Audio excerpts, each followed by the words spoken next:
Assalamualaikum warahmatullahi wabarakatuh. Alhamdulillah, wassalatu wassalamu ala rasulillah Sayyidina Muhammad bin Abdullah wa ala alihi wa ashabihi wa mawalah, amma ba'd. Ada tambahan bagi yang tidak ada kepentingan, artinya tidak harus keluar dari masjid, dipersilahkan untuk tinggal di masjid. Tapi siapapun yang punya kewajiban di luar masjid, agar tidak usah ragu-ragu untuk berdiri dan meninggalkan tempat untuk melaksanakan kewajibannya. Ini bagi yang ada waktu saja, sebab tidak diperkenankan kita mengikat orang dengan ceramah sehingga orang keluar dari masjid nggak enak. Semuanya enak. Yang akan keluar dari masjid dipersilahkan, karena mungkin ada ditunggu di rumah untuk makan bersama dengan keluarga atau yang lainnya. Dipersilahkan yang mau keluar. Ini ada tambahan bagi yang ingin tinggal di dalam masjid. Ketahuilah bahwa tadi kita sampaikan tentang menyambung silaturahmi. Begitu pentingnya menyambung silaturahmi. Akan tapi yang banyak salahnya orang adalah tidak mengerti bagaimana cara bersilaturahmi yang sesungguhnya. Kadang kunjungan tetap terjadi. Bahkan mungkin reuni keluarga besar Bani Fulan itu diadakan, akan tapi warisan belum dibagi bertahun-tahun. Sehingga kalau berpisah pun yang dibicarakan adalah gunjingan. Sehingga benar-benar sia-sia karena ilmunya tidak ada. Maka ayo kita semuanya menjalin silaturahmi yang sesungguhnya. Ada sebab yang menjadikan orang itu bermusuhan. Kami hadirkan pada saat ini adalah urusan peninggalan orang tua. Awas urusan warisan, singkat saja, karena ini banyak terjadi di masyarakat. Orang masuk neraka gara-gara warisan. Padahal paling berkahnya harta adalah yang diwaris dari orang tua. Akan tapi jika cara mengambilnya salah, maka akan menjadi sebab masuk neraka. Yang merebut waris adalah ahli neraka yang berjalan di atas bumi. Hati-hati. Ia adalah paling jahatnya manusia. Sebab yang dijailin dan dijahatin bukan orang lain, tapi yang dijahatin dan dijailin adalah saudaranya sendiri. Dan orang yang merebut waris saudaranya telah melakukan 3 dosa gede sekaligus. 1 saja sudah cukup untuk masuk neraka jahanam. Dosa apa itu? Yang pertama, memutus tali persaudaraan. Yang kedua, nyakiti orang tua. Sebab anaknya orang tua telah kita ambil hartanya, pasti orang tua kita bakal marah. Yang ketiga adalah mengambil hartanya orang lain, saudara kita. Ini adalah dosa yang sangat besar. Maka dari itu ayo hati-hati urusan rebutan waris. Agar kita terhindar dari rebutan waris, maka tolong diperhatikan. Agar kita terhindar dari rebutan waris adalah kita harus sadar bahwa waris itu bisa menjadi bencana yang sangat besar. Urusan rebutan warisan itu tidak terjadi kepada orang kaya saja. Awas, jangan merasa bahwasanya oh bapak saya melarat nanti tidak bakal terjadi rebutan waris. Oh tidak. Tidak hanya urusannya orang kaya, orang melarat yang hanya ninggalkan piring 1 losin, tikernya 6 lembar, itu bisa jadi rebutan waris. Jam saja, siapa yang bawa jam itu? Sebab yang gede adalah setannya, bukan barang peninggalannya. Jadi setan itu pengen memasukkan hamba Allah di dalam permusuhan gara-gara warisan. Sehingga betul-betul warisan mengerikan. Tapi kalau orang mengambil warisan dengan cara yang benar, paling berkahnya harta. Tapi kalau sudah mengambil dengan cara yang tidak benar, neraka. Ingat, yang berebut waris tidak hanya orang kaya, tapi orang melarat pun bisa rebutan waris. Makanya jangan ngentengin. Kemudian yang berebut waris bukan saja orang bodoh. Orang alim pun bisa rebutan waris. Ada kiai meninggal dunia, meninggalkan 2 anak kiai-kiai muda. Tinggalnya 1 pondok. Wah, itu rebutan kantin itu nanti, Masya Allah. Rebutan kos-kosan, neraka semuanya itu. Biarpun setiap hari pakai jubah, akan tapi dia di dalam neraka karena rebutan kantin. Lihat, akhirnya sampai janjian. Kantin sana nggak boleh jualan bakwan, kantin sini nggak boleh begini. Eker-ekeran, Masya Allah. Dan ini neraka. Rebutan pangkatnya orang tua, berebut. Ini kakak adik musuhan, padahal pakai jubah semuanya. Ternyata orang pakai jubah ahli neraka dan banyak temannya orang pakai jubah di dalam neraka. Gara-gara peninggalan orang tua. Maka tidak hanya urusannya orang bodoh, orang alim pun, orang pinter pun ternyata dimasukkan oleh setan ke masuk dunia neraka ini. Karena gara urusan peninggalan orang tua. Maka hati-hati, jangan sampai ada orang rebutan waris di rumah kita. Allah, sekarang selesaikan saat ini. Sebelum nyawa dicabut oleh Allah, gak ada lagi kata maaf saat itu. Urusan dengan saudara. Takutlah kepada Allah urusan peninggalan. Maka sebaik-baik warisan itu segera dibagi. Jangan meremehkan urusan warisan. Kalau ada seorang bapak meninggal dunia lalu ibunya masih hidup, biasanya salahnya anak-anak begini. Kenapa warisannya tidak dibagi? Gak enak, ibu masih hidup. Ini paling kurang jarnya anak. Paling kurang ajarnya anak. Terus gimana? Ibunya biar cepat mati juga? Bukan begitu. Kalau ada bapak meninggal dunia, ibu masih hidup, maka ibu mewarisi bersama anak-anak. Ibu meninggal dunia, bapak masih hidup, bapak mewarisi harta dari istrinya bersama anak-anaknya. Bukan ditunda. Ini bermasalah. Dan kadang sampai bertahun-tahun warisan tidak dibagi. Maka permasalahannya besar. Kadang-kadang hartanya yang direbutkan tidak banyak, tapi masalahnya sampai ke anak keturunan. Dipikir itu harta mbah kita loh ya, itu sawah mbah kita. Padahal kalau dibagi beneran paling dapat satu petak kecil. Cuman karena belum dibagi, setannya gede. Dan setan memasukkan orang ke dalam neraka gara-gara ini. Sehingga disabdakan Nabi, la yadkhulul jannata qati'ur rahim. Tidak masuk surga orang yang mutus tali persaudaraan. Dan ini sering dientengkan. Merebut tali persaudaraan. Maka dari itu, rebutan waris hati-hati. Maka hati-hati zaman sekarang. Kadang kita tertipu dengan itu semua. Kadang kalau membahas apapun bisa. Tapi kalau sudah bahasan urusan waris sensitif. Langsung naik pitam. Marah. Karena setannya gede ada di sini. Dan kadang orang merebut waris pun rela rugi. Yang penting saya masuk neraka jahanam.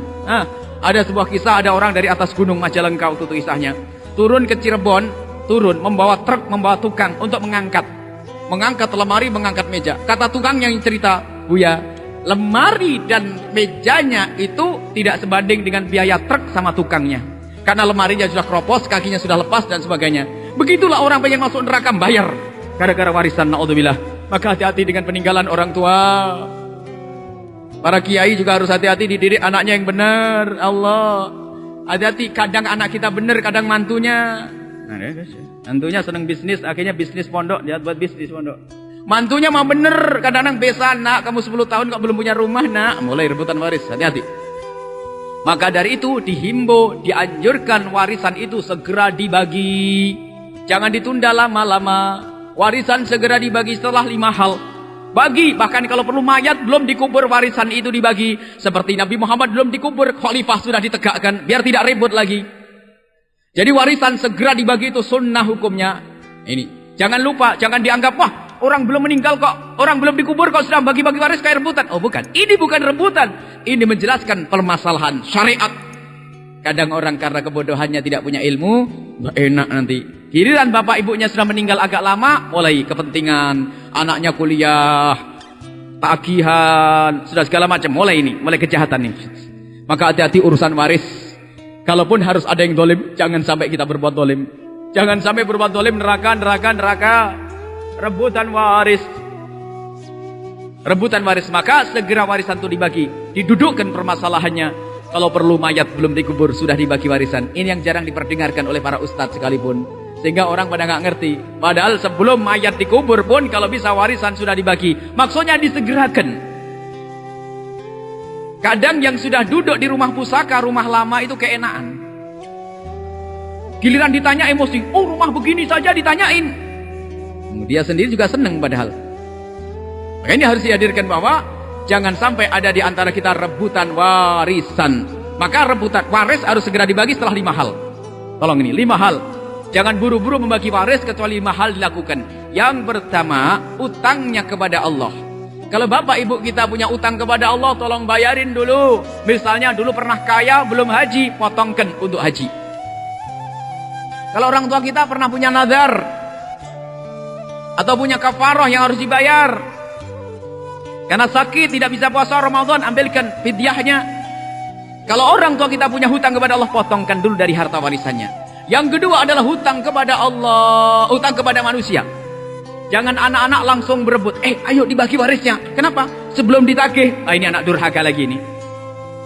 Beresin dulu utang orang tua kita. Allah. Utang orang tua, wahai para anak.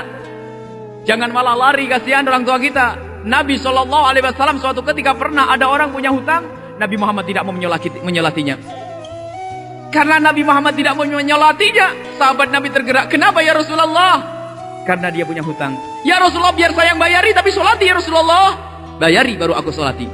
Yang bayari itu nggak ada sangkut pautnya dengan orang tua ini, orang yang meninggal ini. Hanya karena terenyuh, ini umat Nabi Muhammad, ini sahabat Nabi, punya utang, Nabi tidak mau menyolati, lalu dengan sukarela. Padahal tidak ada sanak, tidak ada saudara, tidak ada hubungan darah. Rela membayarkan utang orang ini hanya agar disolati oleh Rasulullah SAW. Nah sekarang ada anak-anak kok tega, langsung warisan dibagi sebelum ditagih utangnya oleh tetangga. Naudzubillah. Ini adalah anak ahli neraka itu. Habiskan harta orang tua kita untuk bayar utang. Allah, bayar utang. utang kepada manusia. Yang ketiga urusan zakatnya. Kalau sudah orang tua kita wajib membayar zakat, tolong beresin dulu wajib zakatnya. Misalnya punya toko, bulan ini seharusnya bayar zakat, belum bayar zakat meninggal, potong dulu untuk pembayaran zakat. Kemudian yang keempat adalah wasiat. Wasiatnya harus ada. Cuman ingat para kaum muslimin dan muslimat, tidak semua wasiat harus dipenuhi. Tanyakan kepada ulama, ada wasiat yang haram dipenuhi. Nah, kalau saya meninggal dunia itu duit abah ada 10 juta itu sumbangkan untuk orang mabuk di sana sama judi. Nggak boleh. Ada wasiat-wasiat yang haram dipenuhi. Maka kalau ada wasiat, tanyakan kepada ulama, nanti ulama yang akan menjelaskan. Tapi ingat, kalau pas kebetulan wasiat itu wasiat yang harus dipenuhi dahulu, maka harus kita penuhi sebelum dibagi waris. Yang kelima adalah biaya perawatan jenazah. Kain kafan, penggalian kubur, barangkali tidak ada yang gali harus bayar. Itu semua diambilkan dari harta peninggalan orang tua kita. Setelah itu apa? Dibagi warisnya. Masya Allah. Dan pembagian waris itu kalau dekat dari kematian orang tua sejuk, datangkan ulama. Makanya dari itu biasanya, ini para ustadz, para ulama, kalau ada orang datang kepada anda tanya tentang warisan kok sendirian, itu tolong dicurigai. Belum tentu tulus itu. Biasanya ingin tahu jatahnya berapa. Setelah tahu jatahnya sedikit, ya mundur lagi. Rekayasa. Tapi kalau anda ingin menjelaskan masalahnya orang punya waris, datangkan semua sanak keluarganya. Dan jangan hanya bicara masalah urusan waris. Urusan waris ilmu 24 jam. Paling gampangnya ilmu waris. Tapi yang perlu kita sentuh kesadarannya. Jangan sampai ada yang zalim kepada saudara, neraka. Neraka awas. Diingatkan sampai hatinya tersentuh. Baru kita bicara tentang pembagian waris. Indah. Hartanya akan menjadi berkah untuk semuanya. Ini saja yang bisa kami sampaikan, singkat saja. Jangan sampai ada di rumah kita orang rebutan waris. Ketahuilah Allah Maha Pengampun kalau kita ingin kembali kepada Allah. Mungkin ada di antara kita yang sudah terlanjur menghabiskan harta saudara kita, anak kita. Kita ngerengek menangis di depannya sana. Minta maaf untuk mengizinkan, untuk memberikan maaf. Atau kalau dia tidak bisa memberi maaf, kita berusaha untuk cicil. Berusahalah. Walladzina jahadu fina lanahdiyannahum subulana. Kalau anda pernah berbuat zalim kepada saudara, lalu anda ingin tobat dengan benar, Allah akan mudahkan jalan itu. Yang penting jangan cuek. Jangan merasa ragu untuk minta maaf. Dan jangan merasa malu, gengsi. Tidak, aku ingin dapat ridha Allah, dek. Hartamu dulu pernah aku habiskan waktu kamu masih kecil. Jumlahnya sebegini-begini, dek. Bagaimana, dek? Allah bisa menggerakkan hati orang tersebut. Karena ketulusan anda dalam meminta maaf, dia bisa mengatakan, aku maafkan. Kalaupun tidak, Allah akan berikan bantuan kepada anda untuk mengembalikan harta itu. Yang penting jangan diam-diam. Kalau ternyata anda khawatir, catat wasiat kepada anak-anak. Wahai anak-anakku, aku dulu telah mengambil harta saudaraku yang ini, jumlahnya sebegini-sebegini. Tolong nanti dibicarakan, takut aku mati sewaktu-waktu. Allah. Dosa kepada sesama manusia, khususnya saudara. Ini banyak rebutan waris. Kami tidak ceramah di satu kampung, kecuali besoknya pasti ada yang datang masalah ini. Karena begitu banyaknya, sampai ada kiai-kiai gede haul itu ngomong, Buya, ini bisa ketemu semuanya asalkan jangan ngomong warisan.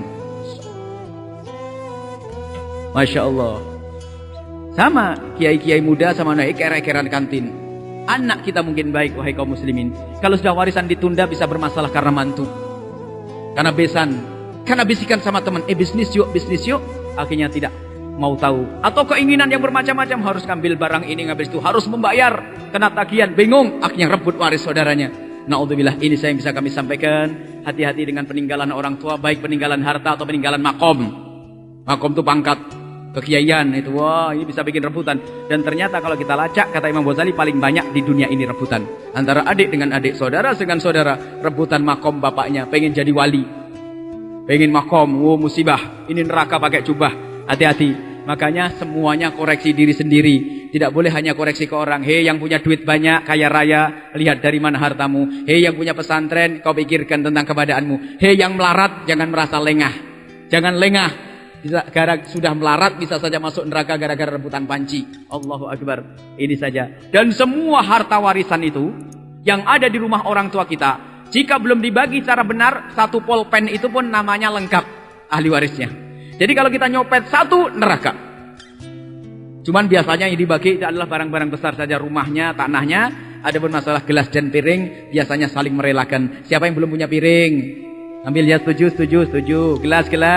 Tapi segera diurus begini, jangan dibiarkan keleleran di rumah mbah kita. Besok kakak kita ngambil piring, hilang, piring sana. Jangan-jangan yang lain dibawa. Musibah ya.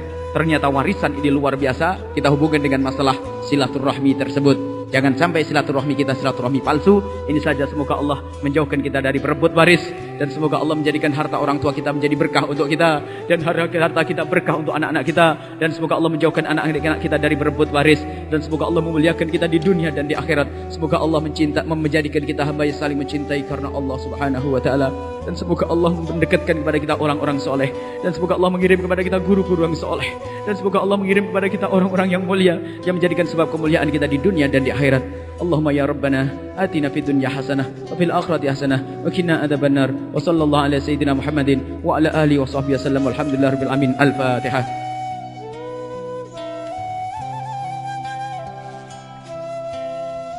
Ada yang ditanyakan?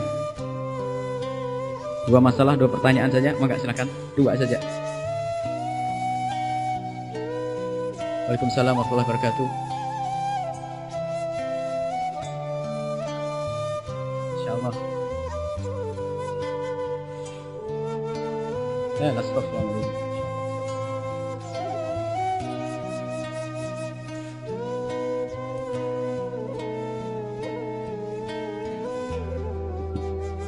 Agak sih.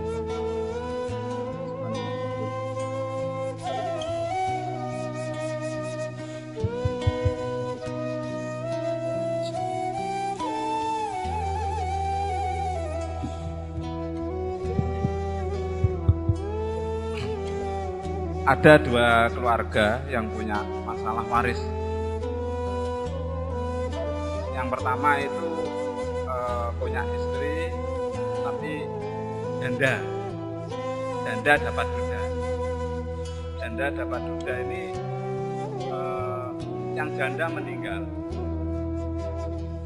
Nah, sekarang ini warisannya tidak jelas. Maksud saya pembagiannya itu harus bagaimana yang duda ini, karena saya mendengar bahwa harta kekayaan dianggap oleh keluarganya di perempuan, suaminya tidak punya hak sehingga semuanya dikuras. Yang kedua, masalah waris juga, orang tuanya sudah meninggal tapi meninggalnya ini duluan anaknya.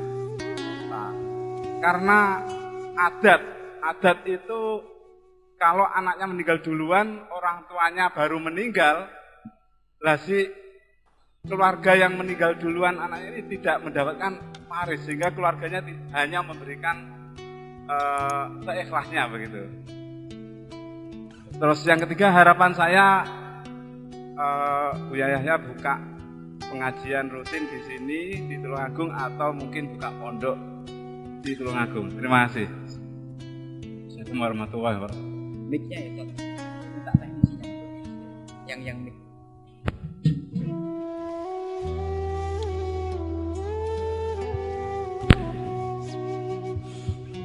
Baik, kami jawab dulu, takut lupa, takut putus, nanti lanjut. Bismillah.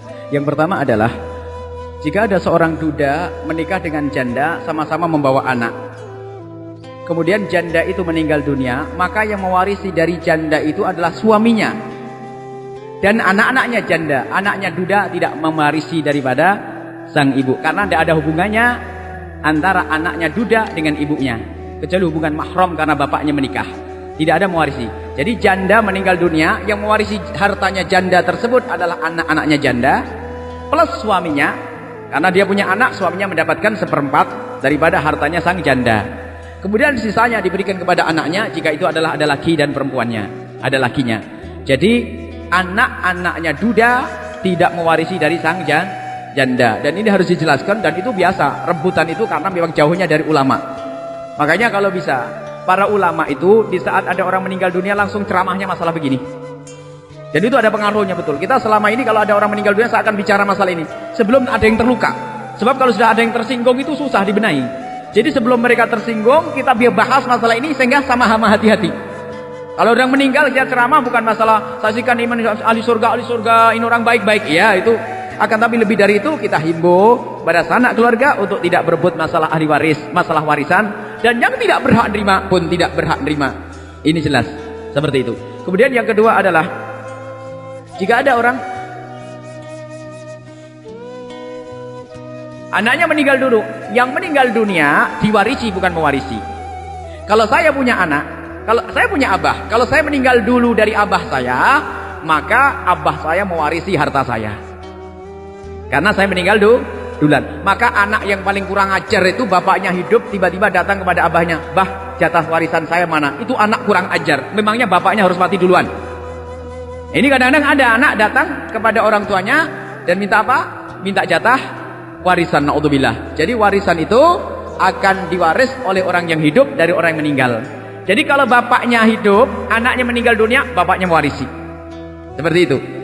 Betul, jadi anaknya orang yang meninggal dunia, misalnya saya meninggal dunia, kemudian saya punya anak saya mewarisi saya, anak saya mewarisi saya, bapak saya mewarisi dari saya. Bapak saya dapat, anak saya dapat. Kemudian saya meninggal dunia sudah lama. Kemudian bapak saya meninggal dunia punya harta banyak. Berarti saudara-saudari saya dapat harta. Anak saya dapat atau tidak? Ya tidak dapat apa-apa karena sudah ketutup sama pamannya dan sama saudara saya. Ketutup sama paman saya, sama saudara saya. Jadi yang meninggal duluan tidak mewarisi. Cuman betul yang disampaikan, ya karena tidak mewarisi, yuk diberilah hadiah ala kadarnya. Masa keponakan kok tidak dapat sama sekali, pamannya dapat duit miliaran, jutaan, anaknya nggak dapat, langsung murni tidak dapat. Maka di saat seperti ini sukarela dari yang mendapatkan warisan dipotong berapa persen, seperti beberapa waktu yang lalu terjadi di Cirebon semacam itu, sehingga sumbangan dari mendapatkan waris untuk diberikan kepada ponakannya tadi. Ini saja. Yang satu lagi, oh masya Allah, semoga yang jelas di mana di Tulungagung ada pengajian, di Karangrejo itu rutin setiap Jumat minggu pertama, Ahad pertama, dan juga di Samara FM, insya Allah bisa mengikuti sama radio di Samara dan radio yang lain. Ada beberapa radio khususnya Samara FM itu akan merilai pengajian kita secara langsung dari sana. Adapun ziarah ke Tulungagung kita insya Allah setiap sebulan sekali, dan itu di mana di Karangrejo, dan insya Allah nanti akan ke tempat-tempat yang lain jika waktunya ada, insya Allah akan dikondisikan untuk seperti itu. Kita berkeinginan untuk bisa terus silaturahmi. Baik, ini saja. Fadhal, silakan. Waalaikumsalam warahmatullahi wabarakatuh.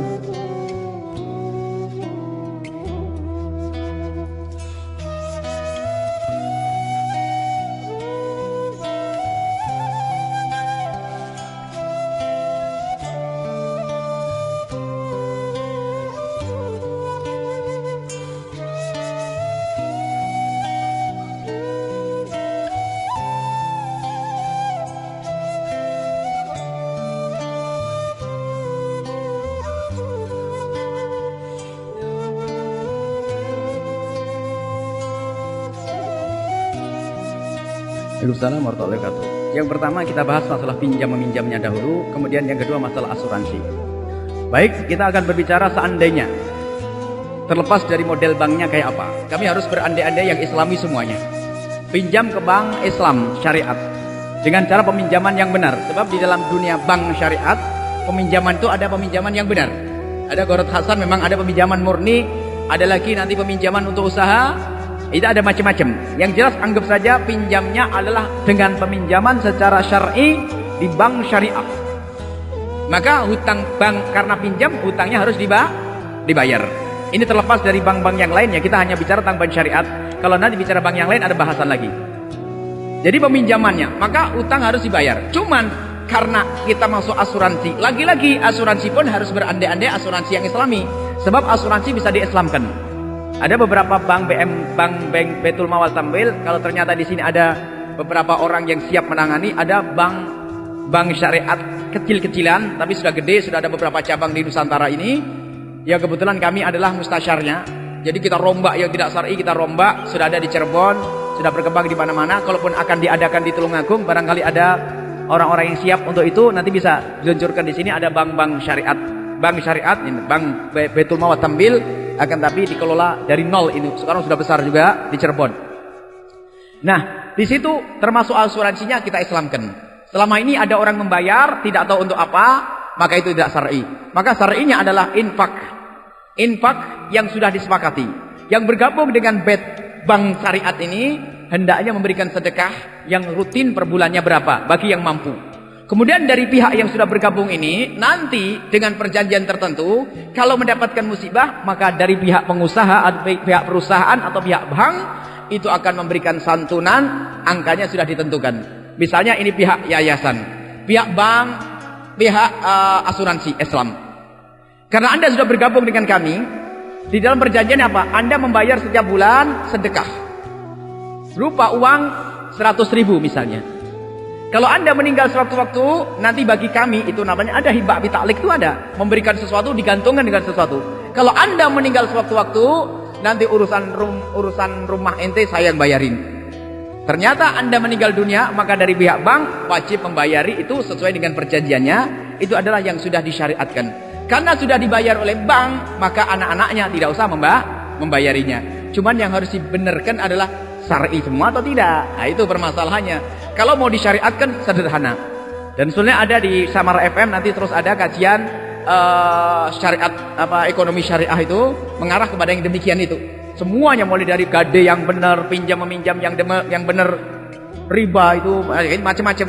Intinya adalah bagaimana kita setiap hari membuat perubahan. Wahai ahli iman, mungkin ada di antara kita yang berurusan dengan riba. Jangan nyerah. Mungkin Anda berkecimpung dalam dunia riba, dunia kehinaan, dunia kenistaan. Anda punya Tuhan Allah. Ngadeplah malam ini, ya Allah, keluarkan aku dari kehinaan ini. Jangan putus asa lalu nyebur sekalian. Itu adalah ahli neraka. Ahli neraka seperti itu. Akan tapi orang yang ahli iman terjerumus dia. Makananku riba, kerjaanku nggak benar, tapi dia ngadu kepada Allah, ya Allah, aku seperti ini. Kalau kita lanjutkan ayat tadi yang kita baca khutbah Jumat, walladzina idza fa'alu fahishatan, orang bertakwa itu yang melakukan kekejian. Tapi wa idza fa'alu fahishatan aw dzalamu anfusahum, atau berbuat zalim kepada diri mereka melakukan dosa, dzakarullah, ingat Allah. Bukan enggak punya dosa. Innallaha yuhibbut tawwabin. Allah senang kepada orang yang bertobat. Jadi siapapun kita, jika kita berada di dalam kehinaan, ngadulah kepada Allah. Mungkin kita urusan bank-bank haram, anggap saja. Tapi ngadu kepada Allah, ya Allah, pindahlah aku ke tempat yang mulia. Ngadu kepada Allah. Walladzina jahadu fina lanahdiyannahum subulana. Allah akan ngasih jalan kalau kita benar-benar kepada Allah Subhanahu wa taala. Pokoknya jangan menyerah dengan dosa kita. Jangan nyerah dengan kesalahan kita. Adukan kepada Allah Subhanahu wa taala. Ini saja. Jadi harus diislamkan berpinjam meminjamnya, kemudian masalah asuransi. Kalau peminjam-minjamnya benar, asuransinya benar, maka semuanya ada benar. Dan anak tidak tidak usah membayar. Bahkan nanti gimana kalau dari pihak memberikan santunan? Ini biasa, ini diwaris atau tidak? Ini pembahasan. Kalau dari pihak bank, pihak asuransi memberikan kepada ini, maka diwaris atau tidak? Itu tidak diwaris, itu hadiah, bisa dibagi rata. Karena apa? Harta itu belum ada waktu hidup. Sebab harta itu baru diberikan setelah mati. Maka itu bukan termasuk harta yang diwaris, akan tapi harta santunan untuk yang hidup saja. Bukan hartanya orang yang meninggal dunia. Itu dibahas juga oleh para ulama. Ini saja barangkali karena waktu harus istirahat yang lainnya. Semoga Allah memberikan kepada kita ilmu yang manfaat. Semoga Allah di saat kita mendengar ilmu, Allah menjadikan hati kita yang mudah sadar untuk mengikuti ilmu kita. Sehingga ilmu kita tidak hanya di lidah, ilmu kita tidak hanya di otak. Semoga Allah menjadikan kita orang yang bisa mengamalkan ilmu kita. Dan semoga Allah menerima amal kita. Semoga Allah memuliakan kita di dunia dan di akhirat. Al-Fatihah.